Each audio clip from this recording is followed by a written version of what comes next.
Lingual study में आपका स्वागत है। मैं हूं एम आलम। आज आपके लिए मैं लेके आया हूं 100 नंबर के हिंदी का जो क्वेश्चन है, ऑब्जेक्टिव क्वेश्चन, जो आगामी परीक्षा 2021 में के लिए एकदम वीवीआई है।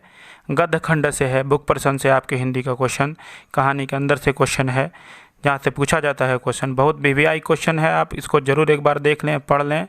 वीडियो आपको पसंद आए तो लाइक, कमेंट एंड शेयर करना ना भूलें। तो चलिए वीडियो स्टार्ट किया जाए। पहला क्वेश्चन जैसा कि आप देख रहे हैं, क्या है पहला क्वेश्चन आपका, बातचीत शीर्षक निबंध के निबंधकार कौन है। बातचीत है शीर्षक निबंध के निबंधकार कौन है, तो भट्ट जी हैं। कौन है? बालकृष्ण भट्ट जी। तो इसका आंसर क्या हो गया आपका, ख नंबर।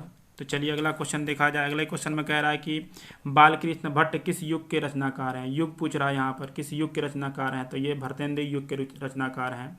बुक पढ़िएगा तो वहाँ से मिलेगा आपको। तीसरा क्वेश्चन है, बालकृष्ण भट्ट ने किस पत्रिका का संपादन किया, तो प्रदीप का ऑप्शन बी इसका बिल्कुल सही आंसर है। आगे चलते हैं।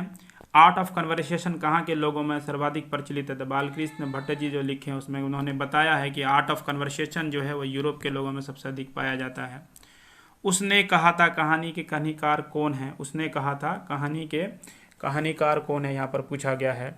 तो उसने कहा था आपके किताब का जो दूसरा कहानी है, जिसके राइटर हैं श्री चंद्रधर शर्मा गुलेरी। तो यहाँ पर क्या लिखा है, शॉर्ट में लिखा है गुलेरी जी।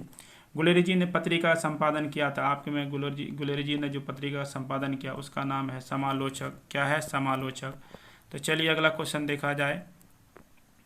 अगला में गद्य का विकास किस काल में हुआ, ये भी वीवीआई क्वेश्चन है। गद्य का है ना विकास किस काल में हुआ, तो आधुनिक काल में हुआ गद्य का विकास। ऑप्शन ग जो है इसका एकदम राइट आंसर है। किसी कहानी को महान कौन बनाता है। किसी कहानी को महान कौन बनाता है, तो कहानी का जो उद्देश्य होता है वही कहानी को महान बनाता है। अगला क्वेश्चन है, जयप्रकाश नारायण जेपी साहब, तो इनका का है जन्म कब हुआ था, तो 11 अक्टूबर 1902 ईस्वी का। ऑप्शन ए जो है क है, बिल्कुल सही है। दिनकर जी द्वारा रचित रचना कुरुक्षेत्र क्या है, तो कुरुक्षेत्र जो है आपका, ये आपका निबंध है। क्या है? कुरुक्षेत्र आपका काव्य है, निबंध नहीं है, काव्य रचना है। तो क्या हो जाएगा ऑप्शन, आपका ऑप्शन हो जाएगा क। तो चलिए अगला क्वेश्चन देखते हैं। रामधारी सिंह दिनकर की रचना जो है क्या है, इसमें से रामधारी सिंह दिनकर की रचना कौन है, यहाँ पर पूछा जा रहा है कि रामधारी सिंह दिनकर का, तो ये क्या है आपका अर्धनारीश्वर जो है। क्या है? अर्धनारीश्वर जो है ये रामधारी सिंह दिनकर की रचना है।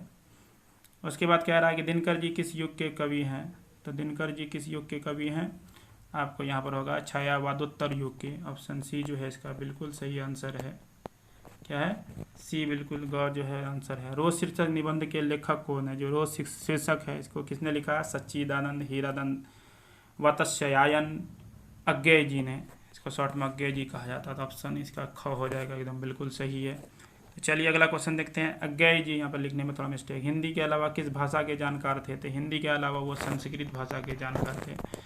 चलिए 14 नंबर क्वेश्चन में देखते हैं। कौन सी कहानी गैंग्रीन शीर्षक नाम से प्रसिद्ध हुई, तो गैंग्रीन शीर्षक नाम से जो प्रसिद्ध हुई है वो ओ सदा नीरा जो है। 1941 यहाँ में टाइपिंग मिस्टेक है, 1914 लिख लीजिएगा इसको, 1914 है ये, ठीक है। तो भगत सिंह किस पार्टी की ओर आकर्षित हुए, तो गदर पार्टी की ओर। ऑप्शन जो क है ये बिल्कुल सही है। भगत सिंह सदैव किसका चित्र पॉकेट में रखते थे, तो वो हमेशा करतार सिंह सराया का चित्र रखते थे पॉकेट में। किसका? करतार सिंह सराया का। तो चलिए अगला क्वेश्चन है। भगत सिंह को किस षड्यंत्र केस में फांसी की सजा सुनाई गई थी, तो लाहौर षड्यंत्र केस में फांसी की सजा सुनाई गई थी। 23 मार्च 1931 को फांसी दिया गया था। जगदीश चंद्र माथुर को कौन सा अवार्ड मिला था, तो जगदीश चंद्र माथुर को आपको मिला था कालिदास अवार्ड को। ऑप्शन में जो सही है। माथुर जी के निबंध कैसे होते हैं, तो एकदम ललित होते हैं। ऑप्शन का बिल्कुल सही है। ओ सदानीरा किस नदी को निमित्त बनाकर लिखा गया है, तो गंडक नदी को। भूगोलवेत्ता भारत के गंगा नदी को सदानीरा कहते हैं। आखिरी चट्टान तक किसके द्वारा लिखित यात्रा वृत्तांत है। आखिरी चट्टान तक जो वृत्तांत है ये किसके द्वारा लिखा गया है, तो ये मोहन राकेश के द्वारा लिखा गया है। मानक क्या करता है, तो मानक क्या है कि सेना का सिपाही है। जो मानक जो है ये क्या है, सिपाही की माँ कहानी जो मोहन राकेश के द्वारा लिखा गया है, उसका एक करेक्टर है जिसमें मोहन क्या है, सिपाही, सेना का सिपाही है मानक।